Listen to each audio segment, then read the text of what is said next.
रूस के मिसाइल हमले में एक बार फिर यूक्रेन दहल उठा है। जहां इस हमले में लगभग 20 यूक्रेनी नागरिकों की मौत हो गई, वहीं कई लोग घायल हो गए हैं। ये हमला पाम संडे के दिन यूक्रेन के सूमी शहर में हुआ। रूस और यूक्रेन के बीच जारी खूनी संघर्ष दिन प्रतिदिन और घातक होता जा रहा है। जहां रूस ने रविवार को एक मिसाइल हमला कर यूक्रेन के सूमी शहर में तहलका मचा दिया।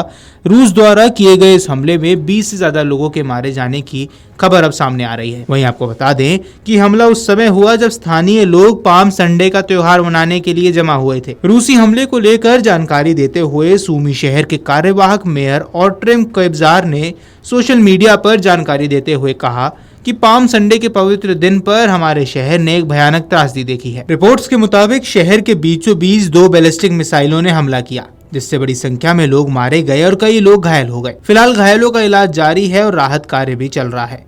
शहर में माहौल दुखद और तनावपूर्ण है। हालांकि इससे पहले यूक्रेनी दूतावास ने शनिवार को जानकारी दी थी कि रूस की ओर से दागी गई एक मिसाइल ने भारतीय दवा कंपनी कुसुम फार्मा के गोदाम को निशाना बनाया।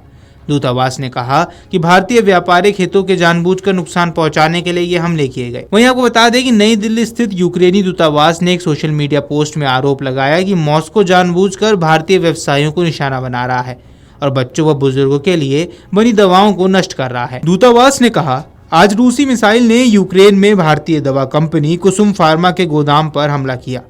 सोशल मीडिया मंच एक्स पर एक पोस्ट में यूक्रेनी दूतावास ने कहा, रूस भारत के साथ विशेष मित्रता का दावा करता है, लेकिन भारतीय व्यवसायियों को निशाना बना रहा है, बच्चों और बुजुर्गों के लिए बनी दवाओं को नष्ट कर रहा है। तत्काल अधिक जानकारी उपलब्ध नहीं कराई गई। गौरतलब है कि यह हमला उस समय हुआ जब रूस और यूक्रेन के बीच अमेरिका की मध्यस्थता में हुई एक अस्थायी समझौते के बाद दोनों देश ऊर्जा ठिकानों पर हमले रोकने की बात कर रहे थे। लेकिन रूस के इस मिसाइल हमले ने दिखा दिया कि 3 साल से चल रहे युद्ध को खत्म करना अभी भी कितना मुश्किल है। रूस यूक्रेन युद्ध एक बार फिर भयानक होने की कगार पर पहुंच गया है। रूस ने यूक्रेन के सूमी में एक भयानक बैलिस्टिक मिसाइल से हमला किया, जिससे सूमी में भयंकर तबाही मच गई। इस हमले में कम से कम 21 लोगों के मारे जाने की खबर है। रूसी मिसाइलों ने शहर की सड़क, आम जीवन, आवासीय भवनों, शैक्षणिक संस्थानों, सड़कों पर कारों को निशाना बनाया। ये हमला रविवार को हुआ जब लोग चर्च जाते हैं। इस हमले को रूस यूक्रेन युद्ध में नया अध्याय माना जा रहा है, जिसके बाद युद्ध और खतरनाक रूप लेता नजर आ सकता है। शुरुआती जानकारी के मुताबिक लगभग 21 नागरिक मारे गए और दर्जनों लोग घायल हुए। अधिकारियों ने जानकारी दी कि बचाव अभियान अभी चल रहा है और सभी आवश्यक सेवाएं घटनास्थल पर काम कर रही हैं। ज़ेलेंस्की की ओर से दिए गए बयानों में कहा गया कि दुनिया को दृढ़ता से जवाब देना चाहिए।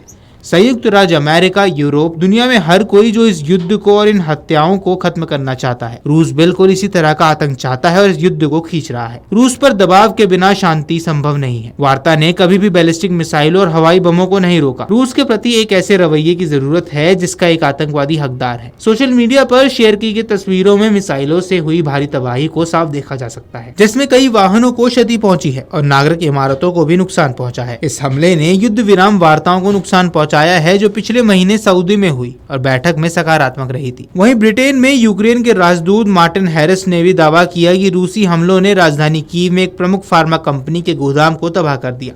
हालांकि मार्टिन ने कहा कि यह हमला रूसी ड्रोन्स के जरिए किया गया, न कि मिसाइल से। उन्होंने एक्स पर पोस्ट में लिखा, आज सुबह रूसी ड्रोन्स ने कीव में एक प्रमुख फार्मास्यूटिकल्स गोदाम को पूरी तरह तबाह कर दिया, जिससे बुजुर्गों और बच्चों के लिए जरूरी दवाओं का स्टॉक जलकर खाक हो गया। यूक्रेनी नागरिकों के खिलाफ रूस का आतंकी अभियान जारी है।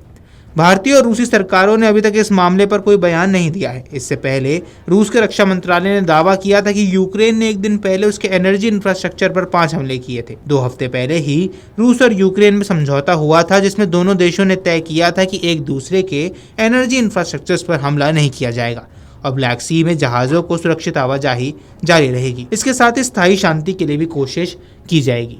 गौरतलब है कि इस हमले के बाद रूस यूक्रेन के बीच चल रहा युद्ध और भयानक होने की स्थिति पैदा हो सकती है। वीडियो डेस्क अमरुजाला.com। अगर आप ये वीडियो YouTube पर देख रहे हैं तो हमारे चैनल को सब्सक्राइब कर बेल आइकन दबाएं और Facebook पर देख रहे हैं तो हमारे पेज को लाइक करें। 8 मिलियन प्लस सब्सक्राइबर, आपके इस भरोसे के लिए बहुत धन्यवाद।